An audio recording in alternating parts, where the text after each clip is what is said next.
The UDRcast is not affiliated and does not represent any 12-step fellowship. I, Bill Ward, the host of the UDRcast, will be sharing my experience and my journey of recovery. That does include, but is not limited to, the literature contained in the Big Book of Alcoholics Anonymous and the 12 Steps. Our guests will be sharing their own path to recovery and what has worked for them. The UDRcast encourages and supports all paths to recovery.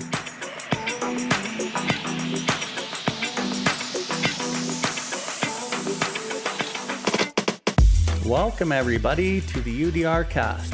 UDR stands for Uncover, Discover, and Recover.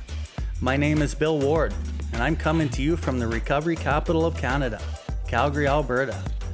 Here we are going to discuss everything recovery, different perspectives, different experiences, both with the people I know and with others from around the world. If you resonate with anything you've heard on this episode today, we ask that you share it with anyone who you think may benefit from it. If you have any questions or comments, please find us at BILLWARDLIFE and send us a message in the info section. We'll get back to you as soon as we can.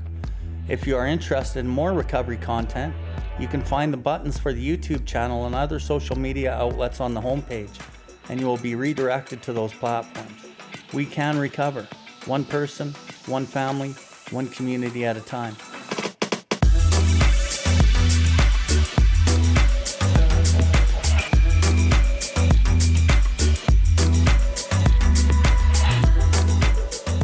Welcome everybody to the UDRcast.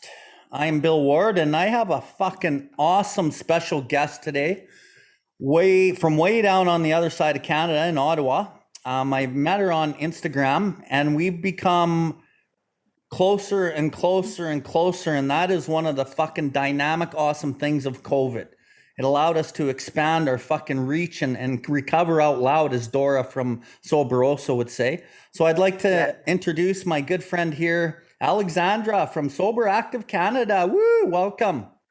Hey, thank you so much for having me. Thank you so much for this platform. Honestly, I think, there is such an importance in providing a platform, to share our experience, strength, and hope, and share our same struggles and our journeys, and, being relatable and relevant, and others identifying, what I always say, like, I am definitely not anonymous. Recovering out loud saves fucking lives, period. T. Like, that's it for me, and what's been so freely, generously, and graciously offered to me, I got to offer it back, right? I got to give it away to keep it. So thank you for sharing your platform with me today.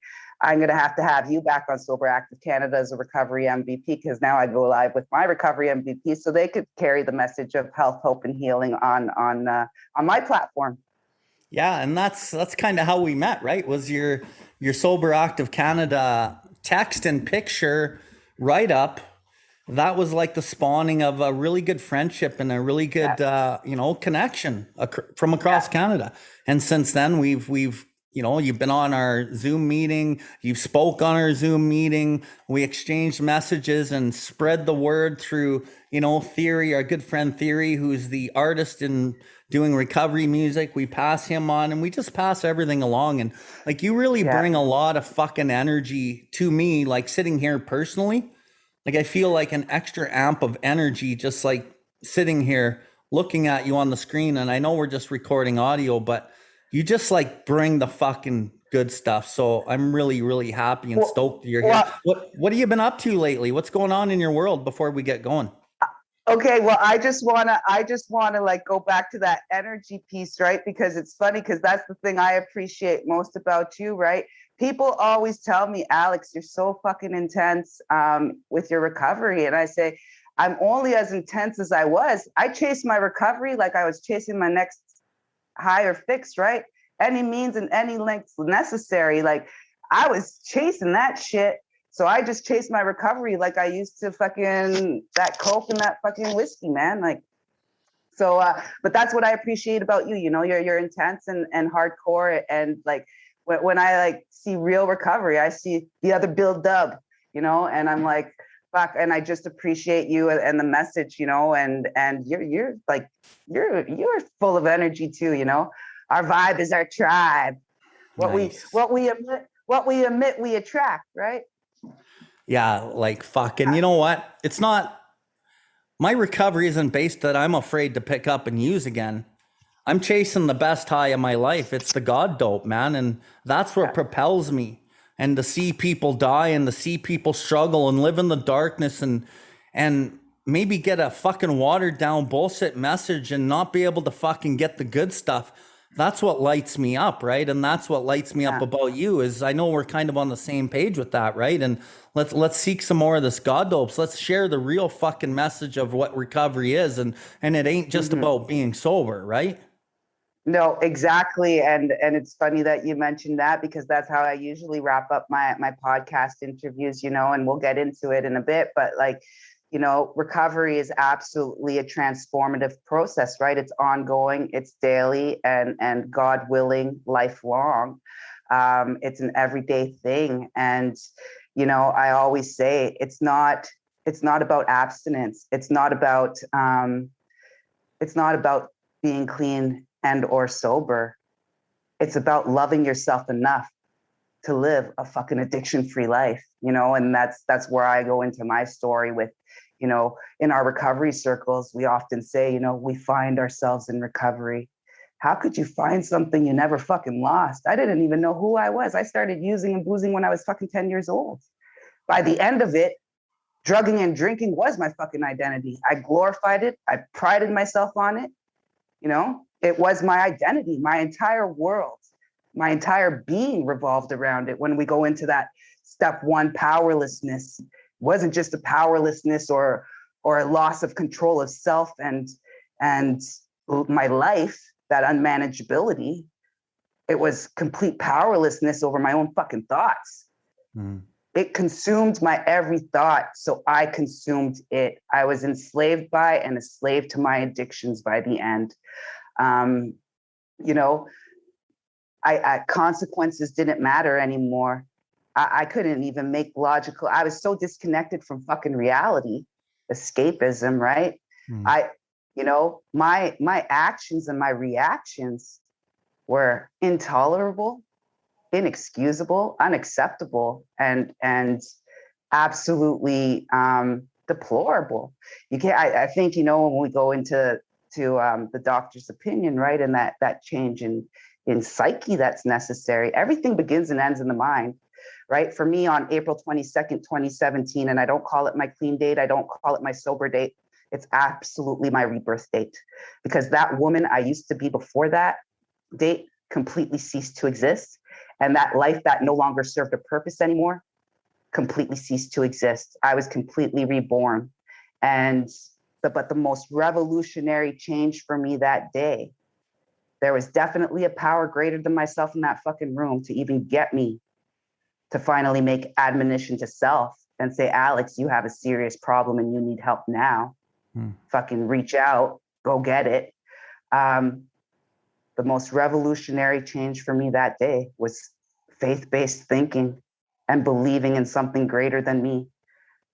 Because let me tell you, for 28 years, I mean, my drugging and drinking career spanned 28 years. And before that point, up until that point, like the last couple of months, I could tell you between every 2 minutes, between every 5 minutes, between every fucking rail and every swig of whiskey I was taking, I was saying, this is the last one. I can't live like this anymore.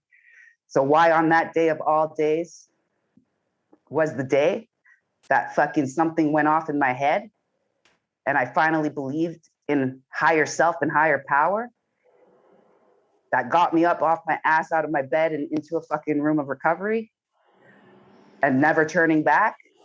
That faith-based thinking, and again, faith-based, right? Blind faith, belief in something greater than me. It's all up here in my head. Mm. So I want to chime in there, and like I often say, like I was sleeping for 40 some years of my fucking life and didn't know I was sleeping. And then I come into recovery broken and beaten, and fucking everything's so black and dark. Little did I know that black and darkness was the beginning of me being reborn. And And as I kind of look back at my life and I would see all of the things that I was doing in my life, like I was fighting and I was very angry and I would put people down and I would even put my own wife down and, talk down to my kids to some degree. And what I realized later in recovery was I was dishonoring the truth of who I actually was. I was dishonoring the love and the kindness and the authenticity of who I was. Right. And when I dishonor myself over and over and over, all I was doing was creating more shame, more guilt, more discontentment, which just made me need to have that relief of the substance more and more and more. That just created this perpetual cycle of fucking self beating me up. And until I fucking burnt it down. Huh? Self-destruction. It was self-destruction and self-deception. And when we go into that incomprehensible demoralization, and being restored from a hopeless state of mind and body. And like, that's exactly where I was. I was completely fucking defeated on April 22nd, 2017. And it's just crazy to me, when we think back to, first of all, today, and it's funny because last night at my promise discussion group that I host on Monday nights, we were on promise 3, I do not regret the past, nor do I wish to shut the door on it. Today I'm so fucking grateful for that past, for my past. My past doesn't define me, but it certainly refined me and changed me today.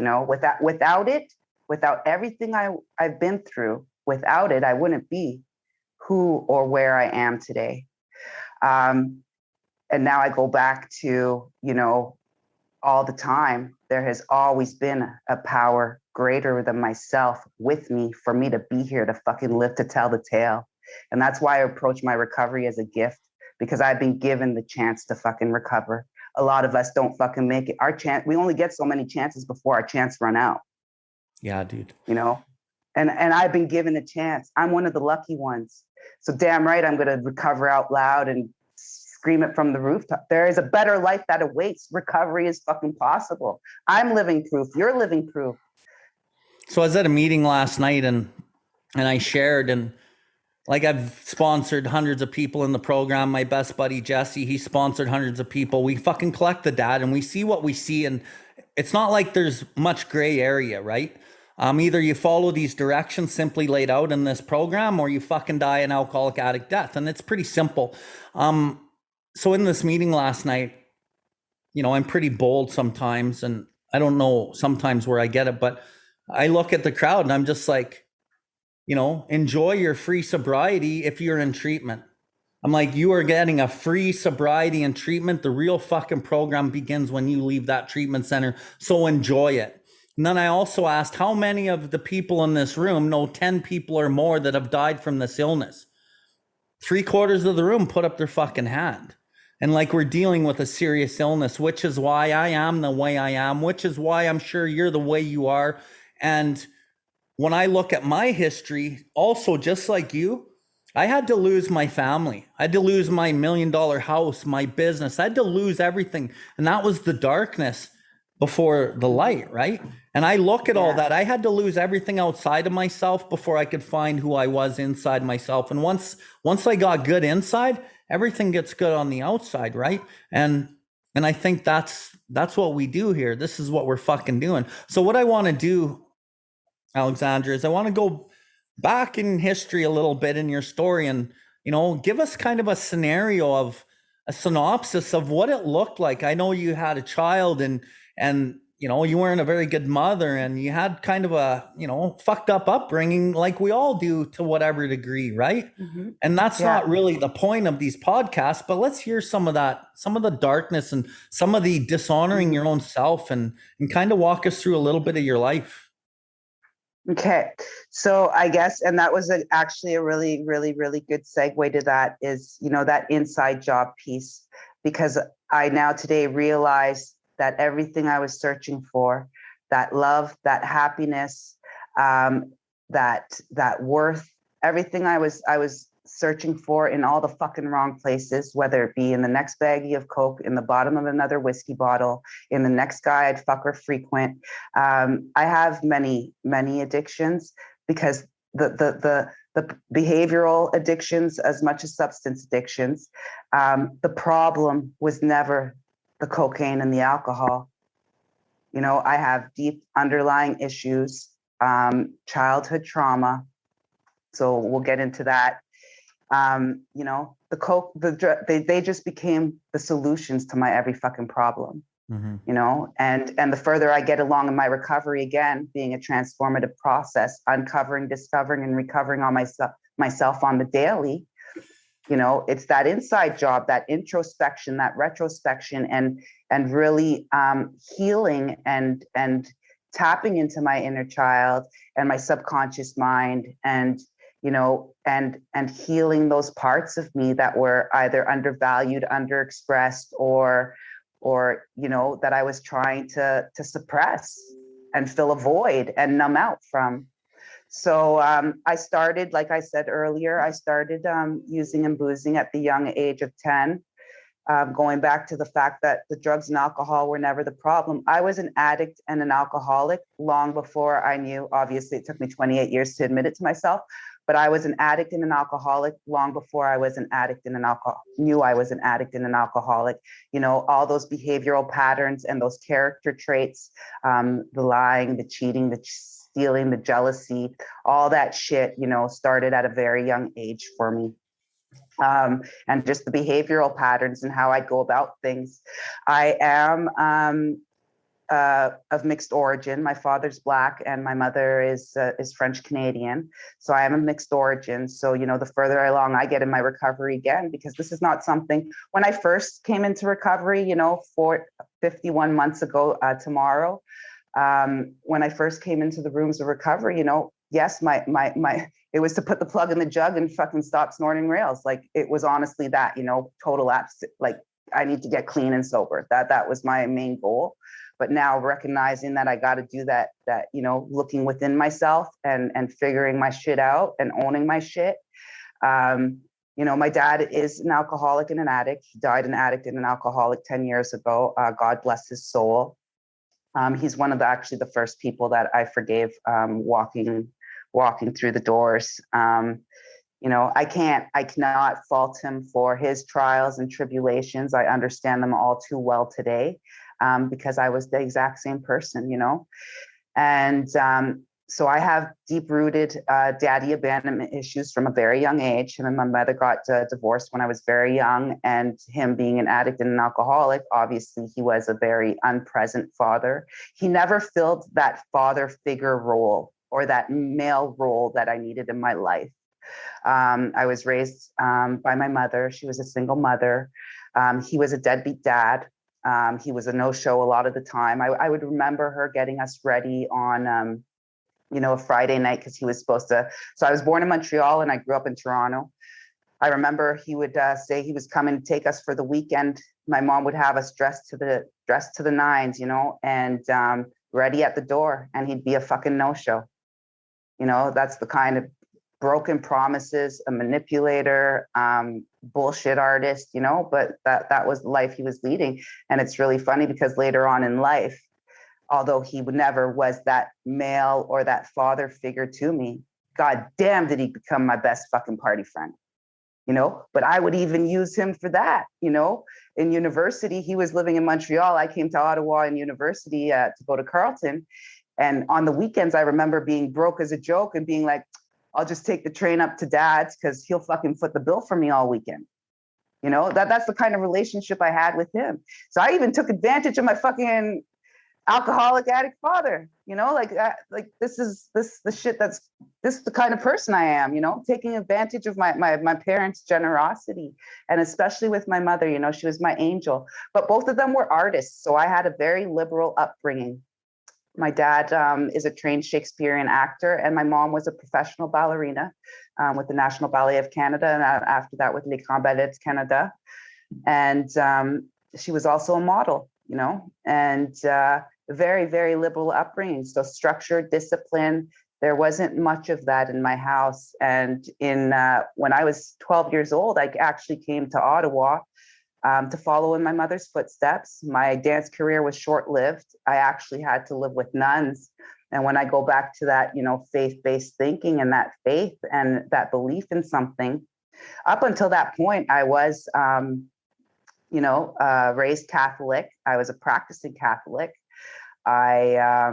But I got disillusioned. But my feminist ideologies were starting to form at that age. I got disillusioned with Catholicism and religion in general. And today I will tell you there's a big difference between religion and spirituality. So I absolutely appreciate any 12-step program for the fact that it's a spiritual program. It's not a religious program.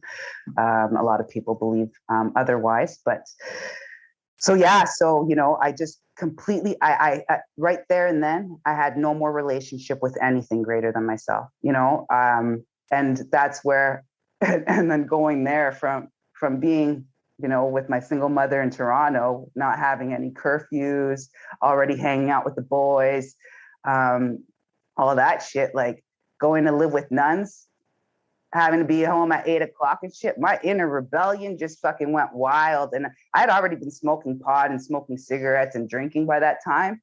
But that's when I started dropping acid, starting to get into a little bit of heavier shit. But let's go back to my daddy abandonment issues and that need for a male presence in my life and a male figure in my life. Hang on a sec. And how old were you about here? I started using, and this is what I always say, and it was recreational at first and it was fun. And I did have the time of my life until it wasn't fun anymore. I started using and boozing at the age of 10. I cannot tell you where along that line, it went from recreational use to daily habitual abuse. But the progressiveness of our disease, and I always say dis-ease with a hyphen mark between it, because I have a dis-ease of self, the ism, the I, self, and me. Yeah. And I have a dis-ease with myself, and we'll get into that later. So, but, just to highlight where along that line it became daily habitual abuse, and it became that quickly, and for me, it was just a daily norm. It was a regular thing at a very young age. And, to go into some childhood trauma, which I don't really speak about too much. I've started to speak about it a little bit more publicly. But, at the age of 10, I was hanging out with 20-year-old men. I'm sorry, a 20-year-old and a 10-year-old have nothing in fucking common. If a 20-year-old man spoke to my 13-year-old daughter today, I'd fucking kill him. And so there was no sexual intercourse, but that's still fucking pedophilia, and I was making out with them for drugs and alcohol at a very young age. And that was my need to have that male figure in my life, and all my relationships thereafter, which I haven't had many, and I'll put relationships in quotation marks because they were all codependent relationships. And all those men were very much like my father. Come to today, that's the realization I make, and I back then in the day, like I was so fucking out of it, I'd always say, oh, he has so much emotional baggage. Alex, you got some fucking emotional baggage too, girl, but yeah. So I wanted to just touch base for the listeners, like in our literature, it says, ideas, emotions, and attitudes that were once the guiding forces of the lives of these men had to be cast aside. So what you're doing along this journey so far is you're ingraining and building these ideals, the emotions, and the attitudes in your life based on your life's experiences and what you're seeing in your father and what he is not and what he is. And, same with your mom and, now your interaction with the opposite sex and like how you get validation and how you get what it is that you think you want. These things are becoming entrenched in your life, right? And you're just an early teenager so far. And these things will start cementing themselves in as you keep going along here, right? I'm just a child, exactly 10 years old, and again, like, let's go back and, I had hit on it at the beginning and I had said my dad was Black and my mother was French Canadian and I am of mixed origin. And I have an identity crisis from a very young age. I was never white enough for the white and I was never Black enough for the Black. And, you know, even within my maternal side of my family, my grandfather didn't even go to my mother and father's wedding because she was marrying a Black man. So there's racism right within my immediate family. You know, he loved his granddaughters, but, you know, I still heard racial slurs and everything in his house. And then just, you know, starting to hang out with, because I didn't feel accepted with white people, I started hanging out with Black people and Black guys, and like, you know, only dating Black guys or only sleeping with Black guys. I can't really call that dating, but, you know, but even the Black girls, you know, she's too light skinned. She's not one of us. What the fuck are you doing with her? So I really never felt, and, you know, I laugh at it today, and it is laughable. But obviously, if I'm 42 years old today and I'm now speaking about this incident in a schoolyard at the age of 7, it's because it's fucking impacted me, and it's impacted me deeply. At the age of 7, I wasn't any fucking color in the schoolyard. I was fucking blue in the face trying to defend myself when I was being called chocolate. And I was trying to defend myself, saying there's such thing as white chocolate too. You know? And that obviously really fucking did a number on me, because I'm talking about it today, right? And that goes, so my identity crisis, but that's something I didn't know 4 years ago, you know? That's something, I was in another podcast interview, actually. The podcaster, she was biracial as well. And we started getting into that. And I was like, holy fuck, man, I have an identity crisis.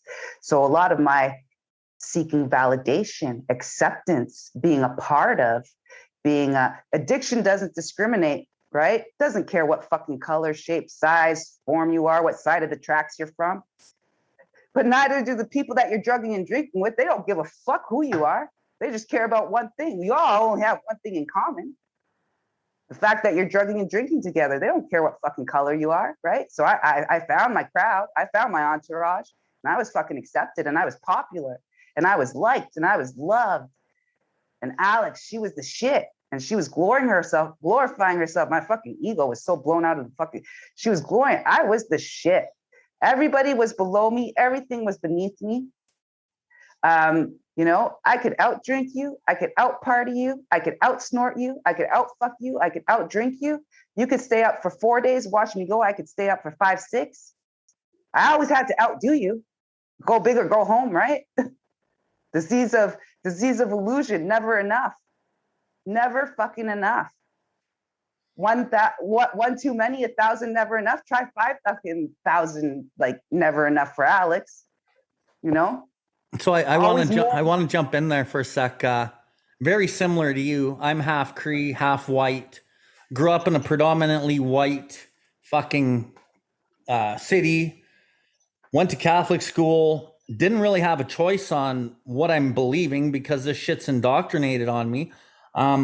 I see and hear about all these things about Native people, and I see it and I hear it, and I'm called all these names, and I don't want to fucking be Native. That's the last thing I want to fucking be. So I try to gravitate to the white and distract myself with the sports and being the best and the best and the best, and like over accentuated ego again with the inferiority complex really at the root of this, right? So I totally relate. And we talked earlier in this podcast about finding the authenticity, true self of who we are. I've done a number of step 5s, like fucking hundreds of them. The number one thing that I've seen in every single step 5 is the person has never been who they're truly meant to be. And like for me, of course, I'm Cree, man. I'm half Cree. Running from my identity my whole life, just like you, right? Of course we have to drown that shit out. Like, how could we not, right? So anyway, I just wanted to throw that in there. Carry on. And always, you know, trying to be something that I absolutely fucking wasn't. Deep down inside of me, you know, I had these complexes about myself, about my characteristics, my external looks, you know, that whole external validation piece, you know. I went to French school in Toronto. So trust me, a lot of the French girls were just blonde-haired, blue-eyed. I was always the tallest. I had my bubble butt, my curly hair that I tried to fucking straighten out so much, cut it all up. You know, like I had an afro as a kid. You know, I definitely knew I stood out. And but in that schoolyard too, that's when Alex, and I tell you, I was a fucking narcissistic bully for a fucking long time, and it's really funny. If you look at the character traits of an addict, they pretty much match up a narcissist as well, right? You get a fucking narcissist in active addiction, and you're fucking big trouble now. So Alex was a narcissist, and need for control. But I became a bully after that. You know what? I'm so gangster. And that was the illusion. I put on such a front and a facade for so long that I was this tough girl. I lived a dual life for a very long time until that dual life became one, and I could not fucking, like, it was just intertwined. I couldn't lead that double lifestyle anymore, and we'll get into that in a minute with I am a federal public service employee. But yeah, so I became a bully. I thought I was so gangster. I was the tough girl. Everybody was scared of me. But inside, deep down inside, I could tell you today, at a very young age, I was very insecure. I was already dying inside. I had a lot of jealousy issues. I went back and reread I still have my journals from the age of like 13. I went back and reread some journal entries, and even in terms of my sister being more accepted and liked and more popular. I have an older sister, so I hung out with her and her friends a lot.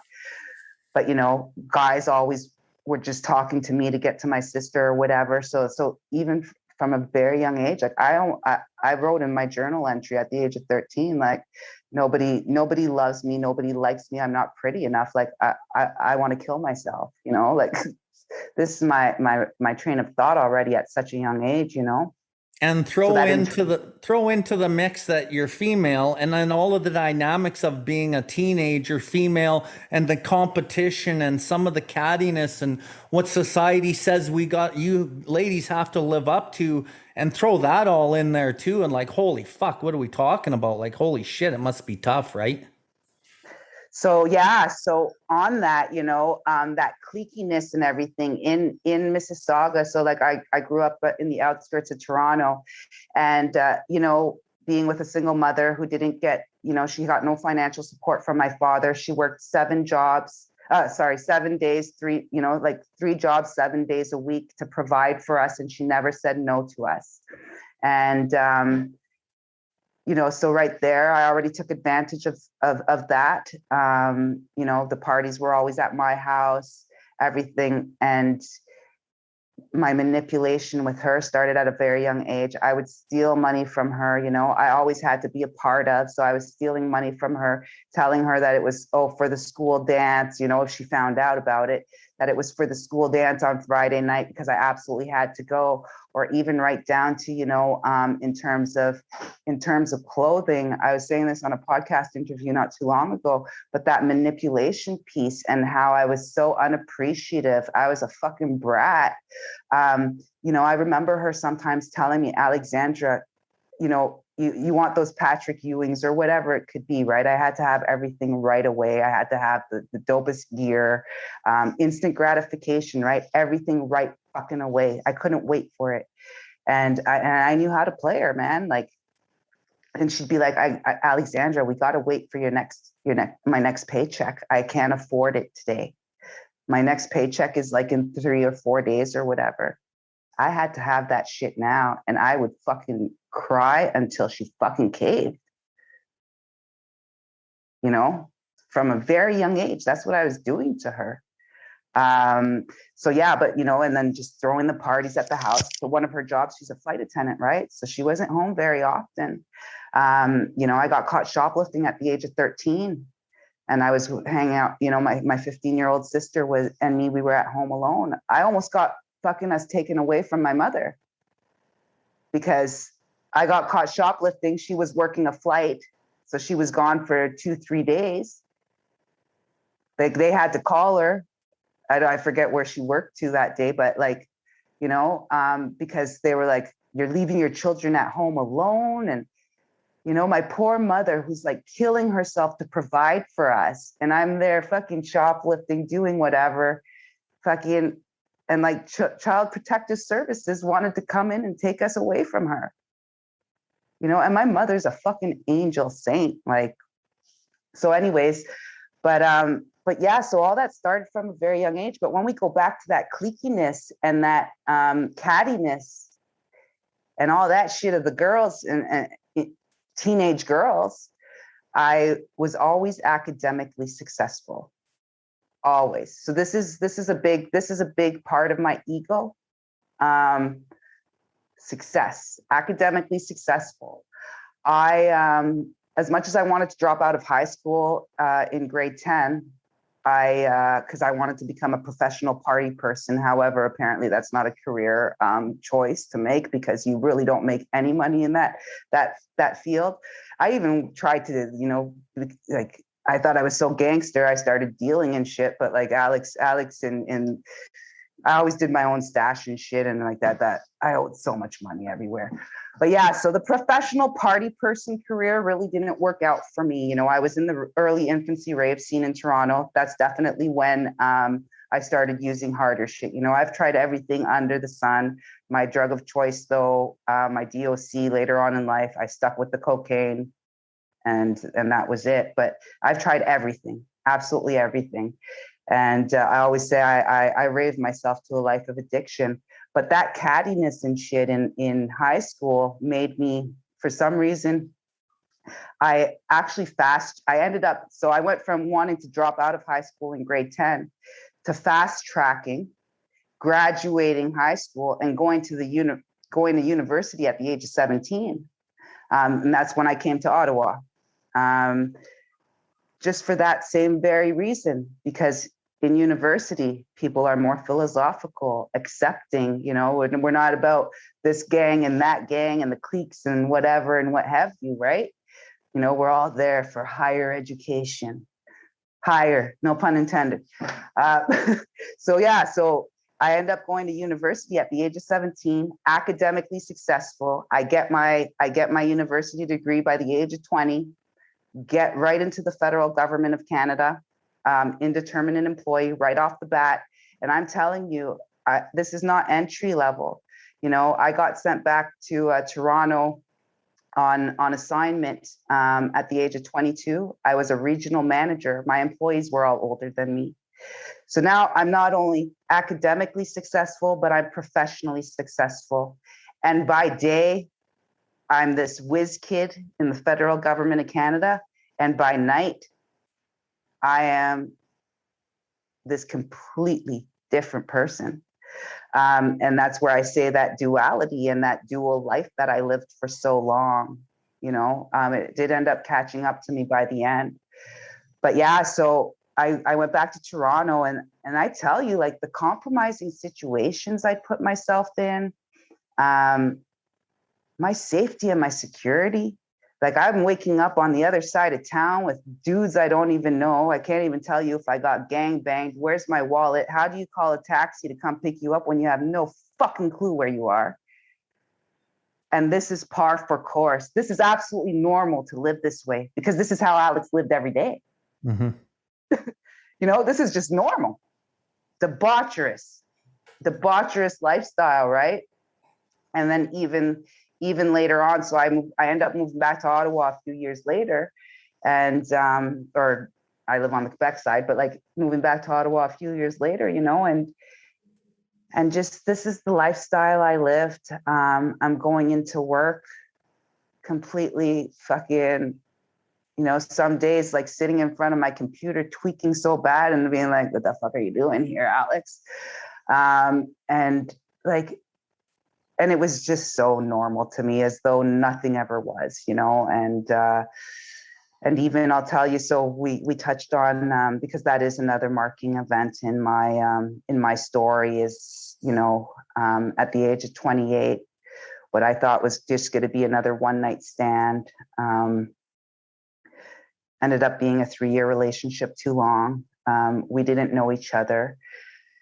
My daughter had heard this part of my story for the first time about a year ago when I was doing a podcast interview, and she said, "Oh my gosh, so I was a mistake." I said, "You are not a mistake. You weren't planned, and it just took me. You are the greatest thing that ever happened to me. It just took me 10 years to show you that you are the greatest thing that ever happened to me."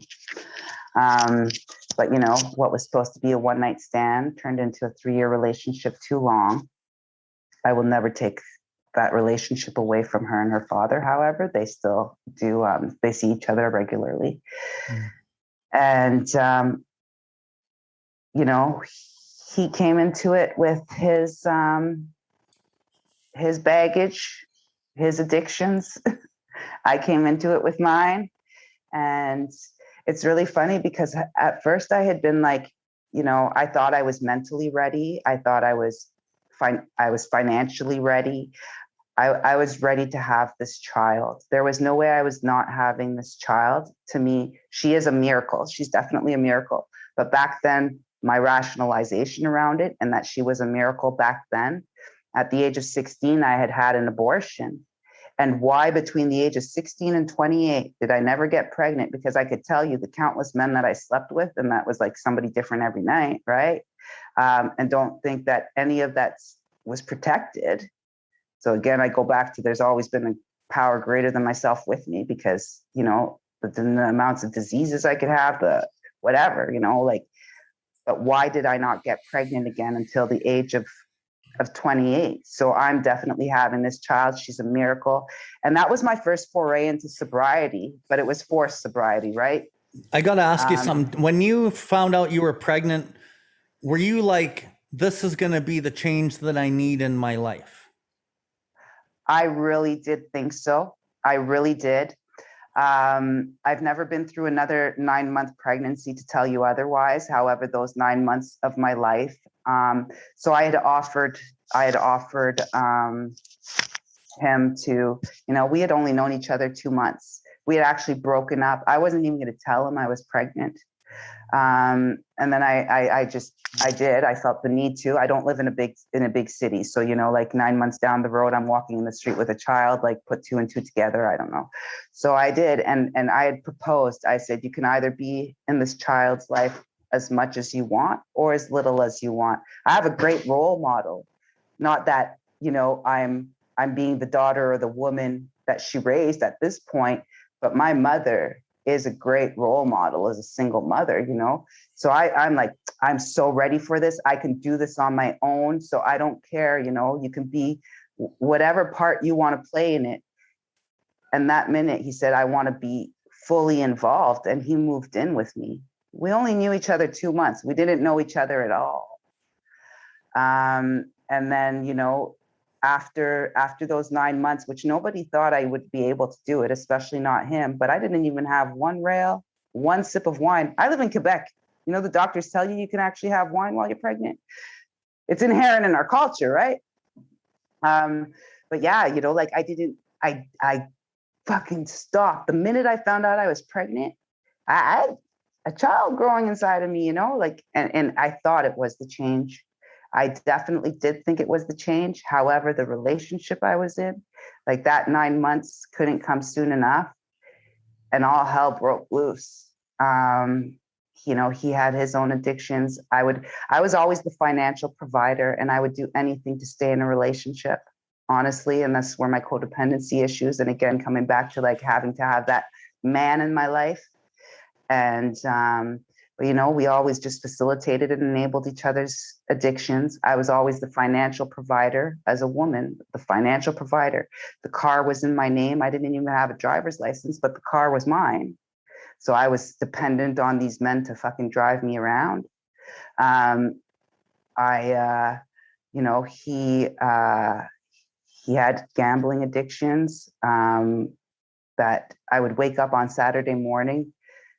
If anybody's listening to this, never get a fucking joint account with a fucking gambling addict. No, never get a joint account with anybody, period. Like that shit's yours. But I'd wake up on Saturday morning and I'm making fucking good money, you know? By the end, nothing to show for it. And still today, nothing to show for it because I'm making those financial amends. But, you know, I would wake up. I wouldn't even be able to feed my daughter. My account was fucking emptied. I didn't know where he was to be found. He's fucking illegal gambling all over the city. I don't fucking know where he is. So yeah, you know, and that went on for quite some time, you know, 3 years too long, I say.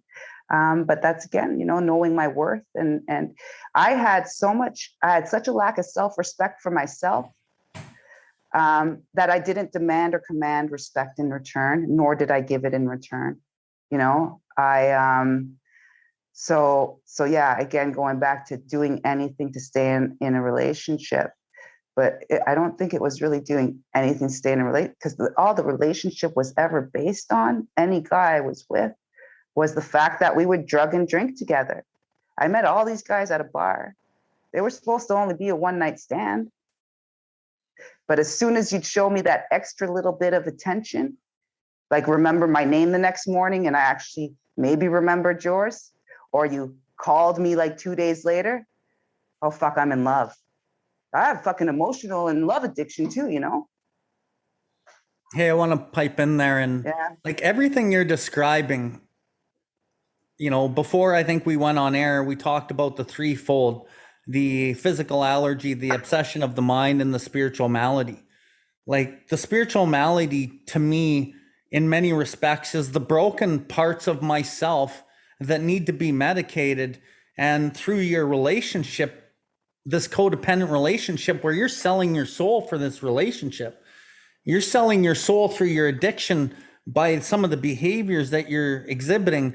And basically, like we talked about before, you're dishonoring your own consciousness, you're dishonoring yourself. And as you do that, it just perpetuates more shame, more guilt. And essentially, this is all the spiritual malady, right? And Mm-hmm. and it needs to be medicated, right? And we'll Yeah. medicate it with men or women, we'll medicate it with fucking whatever. It doesn't fucking matter. There's never enough, whatever it is, to medicate what's wrong inside of us. And until we kind of It's fucking wake up in our lives and deal with it, it's going to deal with us, yeah. right? Yeah. So then again, so as I'm like, and it's really funny because here I am, high ranking public service employee by this time, and in the public service, they're grooming me to become the next, I was going to be the youngest deputy minister. I was going to be the youngest this, that, and I'm working for the highest bureaucrats here.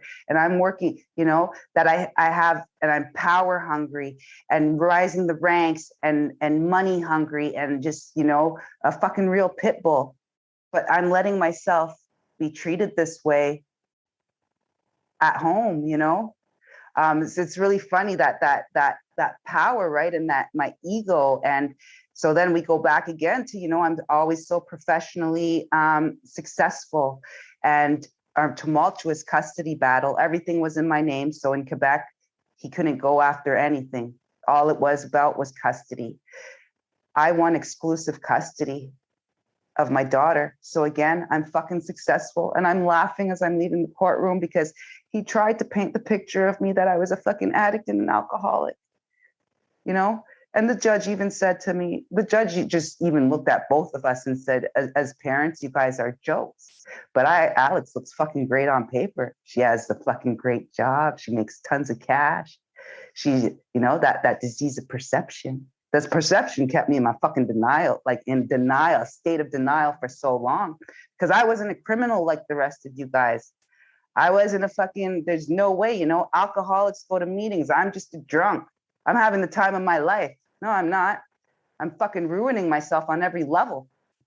Go into that a little bit, where that dual life, where I wasn't leading it anymore, where that life became one. I'm a manager for a very high ranking, the highest ranking bureaucrat for a deputy minister of a government department. And here I am using fucking taxpayer funds to fund my fucking habits by the end.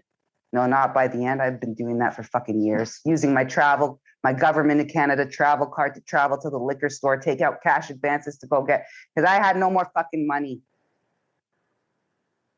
I couldn't even pay. That's how I finally got caught, because I couldn't fucking pay back my credit card bill at the government before finance caught on, but I had been doing that for years. And by the end, in such acts of desperation, I would go into my office. I had 24/7 access to the building because I have a secret clearance. I'm up there. I'm going in, and I was so fucking desperate by the end. I would and this again, going back to that, the high cost of your poor decisions, I've definitely paid for those. But I was going into my employees' fucking drawers, stealing their $5 fucking on the weekends, stealing their little $5 fucking coffee money. Fuck, it took you. So I was committing white collar crime the whole fucking time. I am a fucking criminal like the rest of you guys, but that's, that I had to be knocked down the few 5,000 pegs I was on. And that's what I always say on that day. I was, when I made admonition to self and said, you ain't shit for shit, and you're just a junkie and a fucking alcoholic, Alex, and you need help. I was released from the bondages of my own uniqueness that fucking minute forward. Okay, let's go from there. What was that date? April 22nd, 2017. Right behind as you. I laid, right there behind you. Beautiful. What I love, because at the beginning you had mentioned something, that in terms of you had been sleeping for 40 years, was it? How long? You had been sleeping for 40 some fucking years. I don't know. Long fucking watching our lives pass us right on fucking by, right? April 22nd, 2017, and like I say, it's not my clean date. It's not my dry date. It's not my sober date. It's absolutely my rebirth date. But as I lay there, I was trying to go to sleep and I was rushing like a fucking banshee. I had the cold sweats, the hot sweats. Like, this is so vivid for me. Like, it all happened. And as I lay there trying to sleep, I got fucking woke. I just started, there was so much shit going through my head. Some switch just clicked, and I just surrendered. I was done. That life no longer served a purpose. I could not fucking live like that anymore. My daughter was going to be 10 years old in 2 months' time at the time. Who the fuck am I? I'm not the woman I'm raising. Who the fuck am I if I'm not walking the walk and talking the talk? I don't not want her to live the life I fucking lived, because she's going to be 10. And I started this life at the age of 10. I got to fucking step up to the plate and be a parent, because right now I'm not a parent. And what I'm doing is not fair to myself, but it's definitely not fair to her. She deserves fucking better than this. I almost had us out on the streets. I'm a public service employee getting fucking served notice of foreclosure on my condo because I haven't paid my mortgage in 7 months. This is like to the point that it had gotten to, I was forging doctor's notes, not going to work anymore, not showing up for 2 fucking months because Alex was on her back because she got in a car accident because she was too tweaked out to go into the office that morning. Like, literally sitting in front of my office building.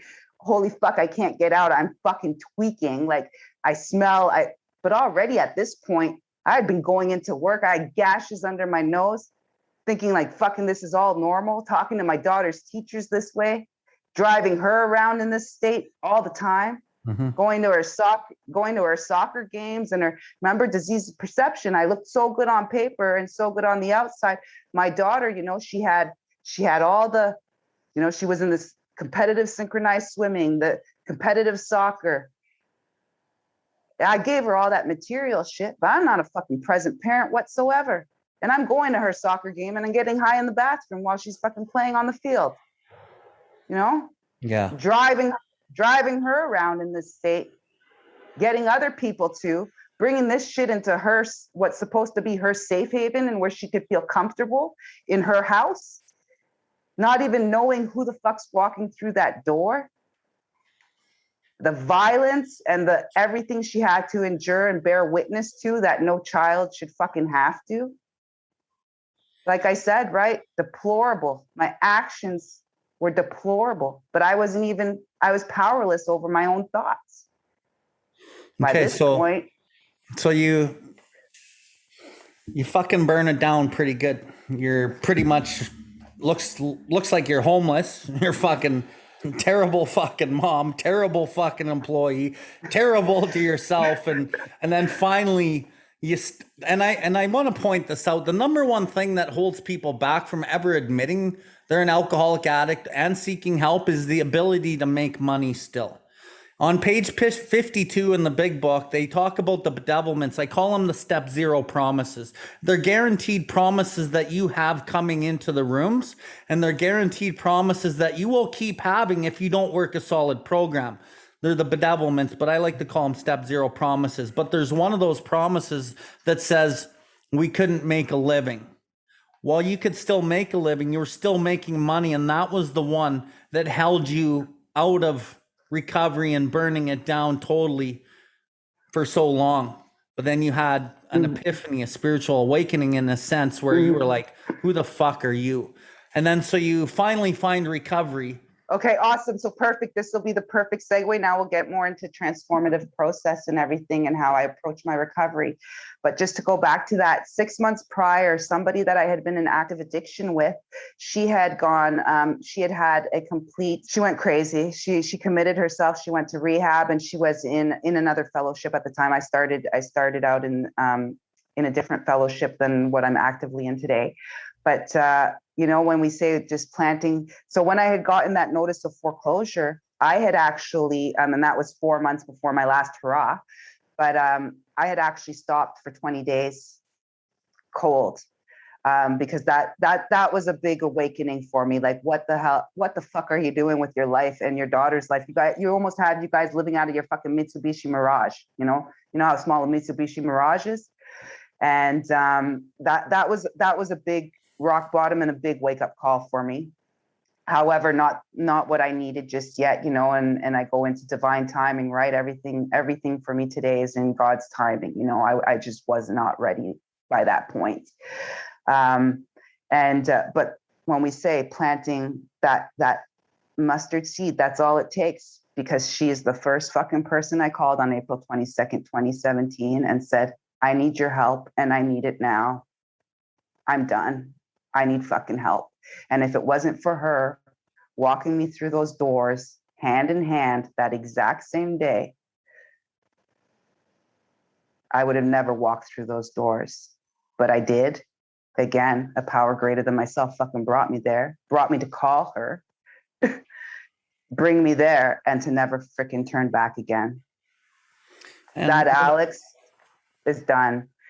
So from there, and you said that step zero, the step zero promises, right? Lucky enough, 1 month into recovery, and I take this now as a blessing in disguise, when I did get called into the big boss's office. Lucky enough, I was already 1 month into my recovery at this point. I got called into my big boss's office. I actually even went in there walking, saying, it's not every day I get summons to come to see the big boss. And I had all my staffing action plans, because I'm doing good at this point, already a month into recovery, and like going to meetings every day and starting to get my shit together. Like, and I'm already starting to look better, feel better, like this shit really works. But yeah, so I'm 1 month in, not thinking anything. My performance is already, I'm back. I'm starting to get back on my A game, which I think I was off of for a long time. But it was not a joke. He said, sit down, Alex. And I got my letter. People don't get fired from the federal government of Canada. Alex does. Right there. So jobless. I had never been unemployed for 18 years. I was 18 years of pensionable service. I wasn't beginning career. I wasn't end career. I was fucking mid-career. And I got given, they'll say terminated without cause. Let's get real. We all know the fucking cause. And it was definitely a pink slip, and don't think the thought didn't cross my mind. I'm only 1 month into recovery here to run with that fucking severance package and run with it, or take it as a fucking opportunity. Now, Alex, you don't have a job. You can fucking work on yourself day in, day out. And that's what I did. I left there and I started realizing, not only, starting to change my nutrition, starting to really approach my recovery as a transformative process, recognizing that I have a mental obsession again, going back to my three-pronged disease, I have a mental obsession, a physical compulsion, and a spiritual malady. And starting to connect my mind, body, and soul, and getting to work in synergy. Because that's my whole well-being, and taking a holistic approach to right, to my entire well-being. Mm-hmm. I don't think I can escape the fucking fact that I have a three-pronged disease, that I cannot escape the fact that I got to attack my mind, body, and soul on the daily. I got to do mental exercise on the daily. So that comes in the form of my journaling, my gratitude practice, my unit. I start my fucking morning with that. Then going, reaching out to back then it wasn't that, but reaching out to my sponsees, doing my daily reflections. Like I reflect on top of my reflections that I read. I do my own daily reflections, reaching out to my sponsees right off the bat, doing my prayer and meditation practice, my conscious contact, by freaking getting my spiritual exercise in. And it's funny because before I used to live a very tit for tat relationship with God. Remember the God that I couldn't stand anymore at the age of 12 when I went to live with nuns? Even my relationship with God, from time to time when I would actually pray for something, it was because I needed money to fucking go get my next fix. Oh God, can you please make money appear fucking at my front door so I can go get fucking high? Like that was my relationship with him. So I was always asking for something.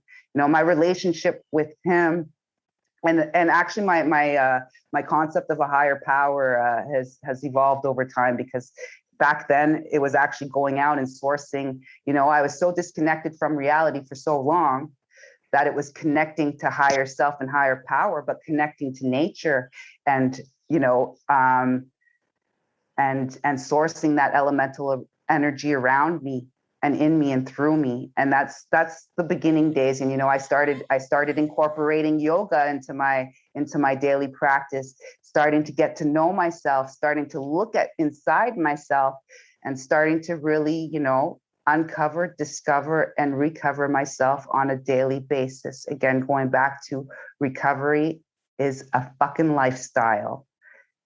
It's my life. It's my style now, and that's where I go to my trifecta program, where nutrition and fitness are viable approaches to my recovery, complemented by my 12-step program.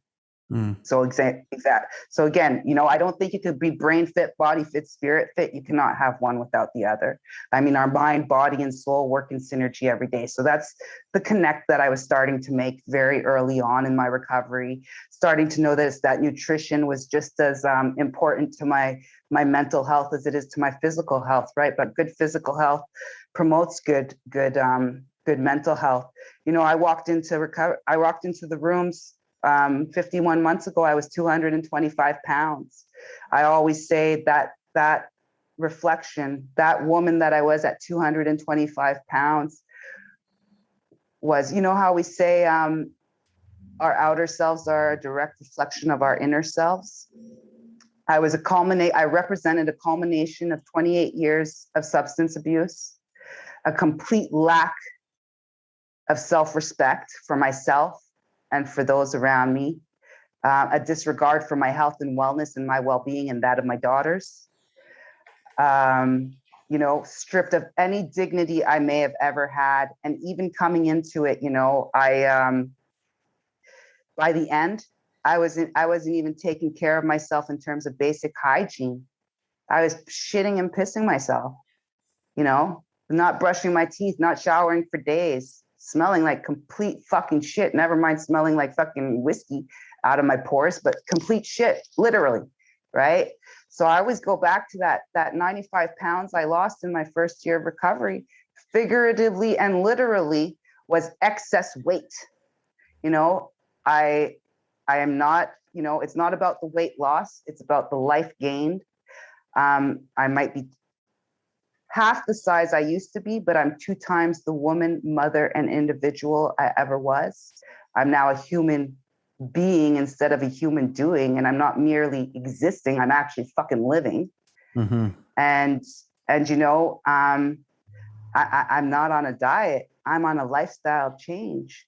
my lifestyle is recovery now. As much as drugging and drinking had become my daily norm and my daily routine, recovery is my lifestyle. And early on in my recovery, I had read John C. Maxwell's quote, and these are my words to live by still to this day. I will live by them to the day I die. You know, change something you do daily, change your life. Your success lies in your daily routine. I completely overhauled my daily routine. You know, I started incorporating my morning devotional and recovery devotional and ritual. Then after that, you know, incorporating exercise in my daily routine, incorporating, you know, going to meetings every day. But this all allowed me, again, going back to getting fired from the federal government, which I'm back in today. So the promises, you know, albeit sometimes slowly, sometimes quickly, they do materialize. Granted, we work for them.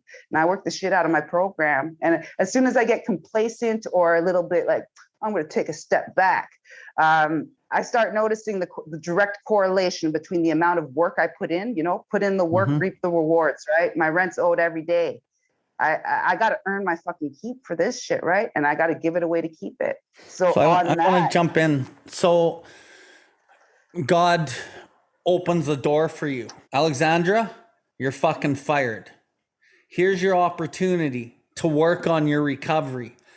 And you took the opportunity. God opens the window and you step through the window and you take the opportunity to do the introspection work, to jump in and to really look at who the fuck you actually are and why you are the way you are. And you pursue the recovery process. And I know you've done the recovery process based on the 12 steps and then you expanded on it, like you're saying, through nutrition and exercise and more spiritual disciplines. And like the cool thing about this way of life in recovery is God never ends. Spirituality never ends. Fitness never ends. Like health never ends. None of this has an end. Whereas like the psychological methods of recovery, it's based in knowledge. It's based in triggers. There's always an end, but there's never an end to what we do. So, you know, maybe comment on no end. On no end. There is no finish line, right? The journey is the destination. This is a process.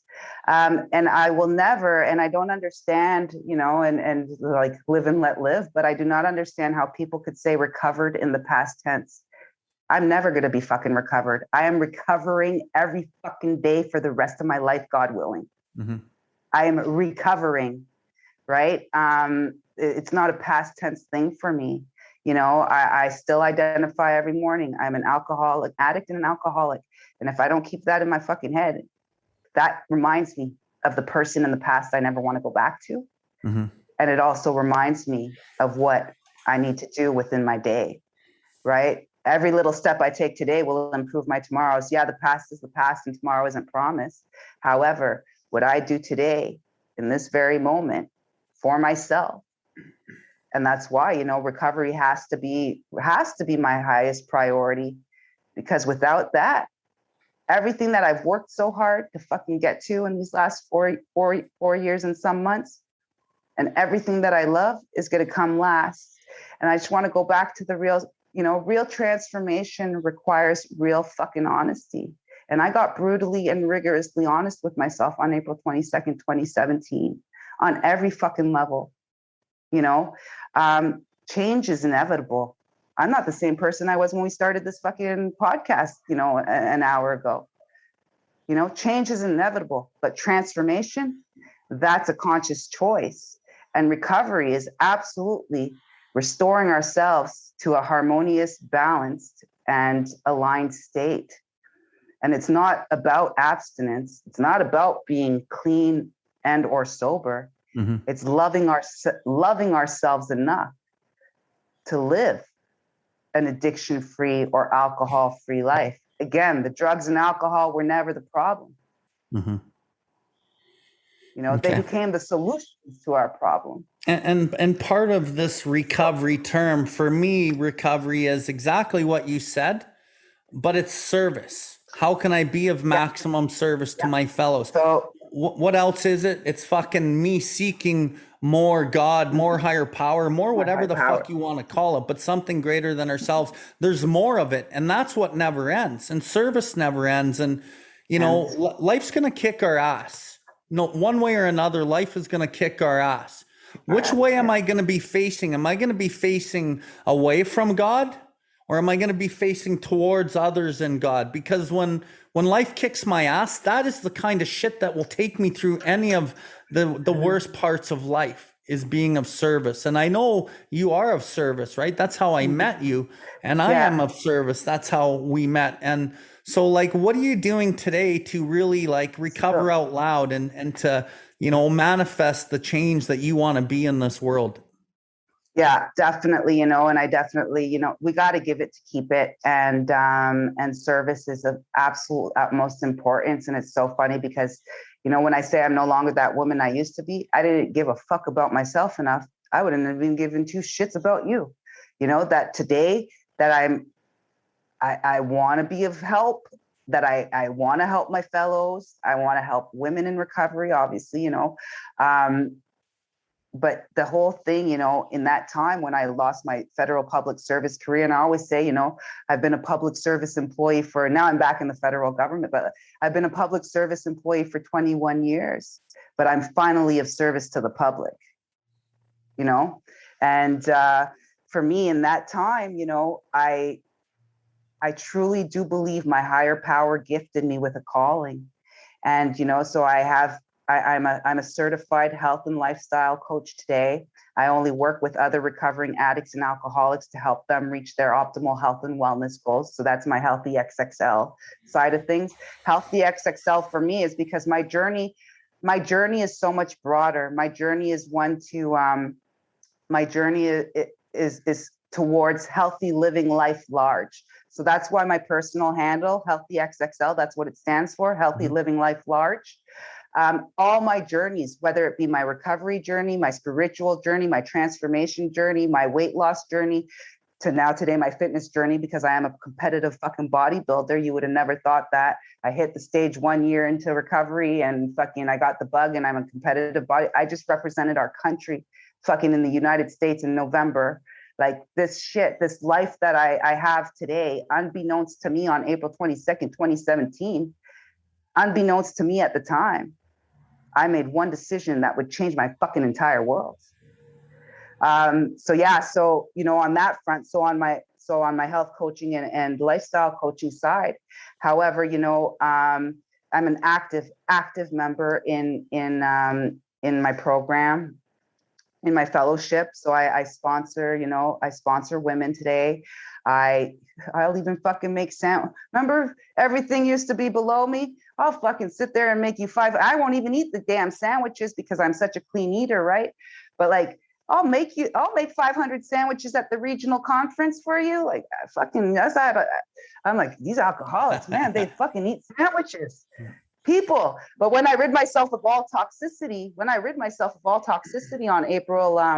on April 22nd, 2017, it wasn't only of people, places, and things. It was of thoughts, substances, activities, right down to the food I consumed. When I adopted clean living, I adopted clean living 100. I haven't even so much had refined sugar in my body in as long as I've had booger sugar up my nose. You know, like I really try to clean, right? Like I haven't even so much taken an Advil. So yeah, I try to live clean. So I definitely do think I was gifted with a calling. And then in that, you know, just making connections with, there's a huge active sober movement. So bringing, you know, that whole lifestyle management and that whole lifestyle plan to strengthen and nourish our recovery with fitness and nutrition and, you know, doing that whole mind, body, soul connect. There internationally, there's a huge movement. Obviously in the United States, you know, it's a lot bigger. Same thing within Europe, but just getting plugged into the right people. And then, you know what, like, I was like, I need to bring this to my Canadian fellows. So, you know, today I run Sober Active Canada, at Sober Active Canada on Instagram, if you guys want to go check it out. It's a national nonprofit recovery-based community for those addicted to bettering themselves, you know. It's open to always.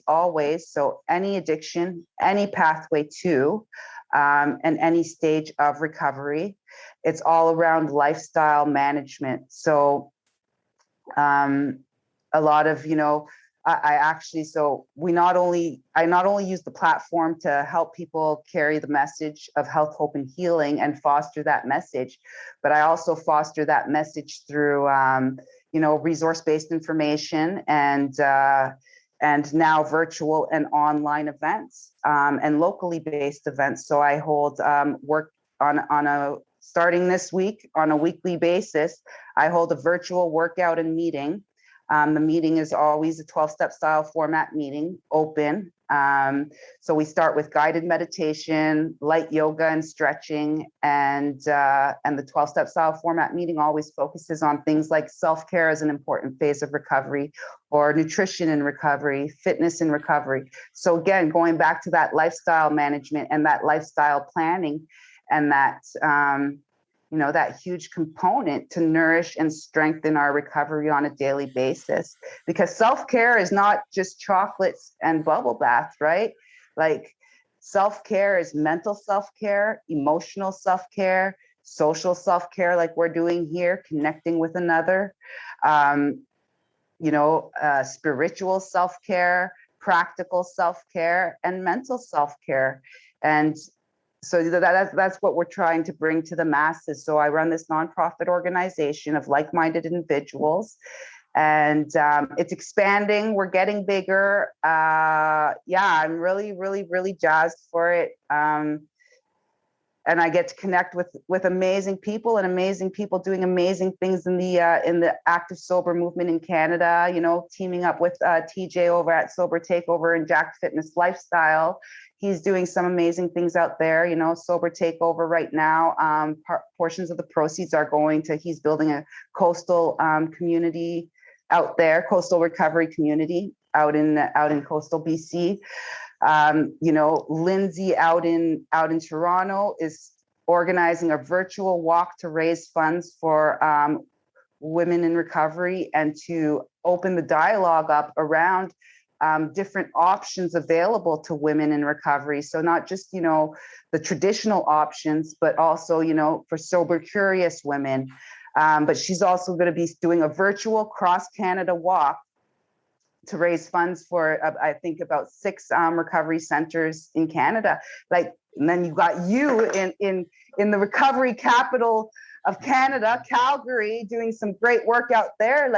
So yeah, just getting this movement going and bringing recovery to the masses and showing, and recovering out loud, and we're living proof that this shit works if we work it first.